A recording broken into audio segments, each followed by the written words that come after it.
ஓம் நம சிவாய. பஞ்சபூதங்களால் ஆசீர்வதிக்கப்பட்ட நீ இந்த உலகத்தின் சாபத்தை நீக்குவாய், ஷாவையும் தடுப்பாய், சிவத்தை காண்பாய். ஓம் நம சிவாய. வாடி விழுகின்ற பூ மண்ணுக்கு சொந்தம் என்றால் மனிதாபிமானத்தை இழந்த உடல் அரக்கனுக்கு சொந்தம். 10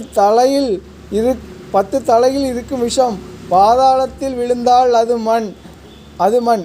காப்பாற்று என்று ஏமாற்றி நிற்பதை விட ஒரு நாள் உண்மையுள்ளவனுக்கு வரும் மரணம் மண்ணில் அல்ல, உண்மையான உள்ளத்தை தெரிந்து கொள்ள. அந்த அன்பே சிவமாகும். வாழ்க்கையில் எது மாறினாலும் நீ மாறினால் மண்பொம்மைதான் என்று சாகா வரம் தந்தார்கள் சாபத்தை தீர்த்து.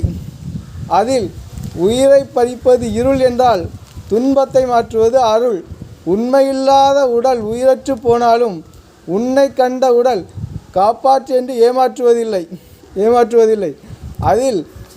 அதில் நீ பிரேதத்தை பார்க்காதே, சாபத்தை சுமக்காதே. வேணும் என்றால் சக்கை வேரிலும் காய்க்கும்.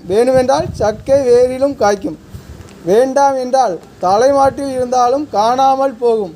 அது அவனது ஞாபகம்.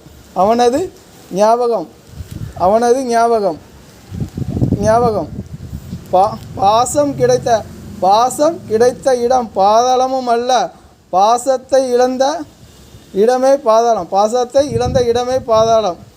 அங்கே நீ தூவது மண். வாழ்த்துவது அல்ல என் கண்மணியை.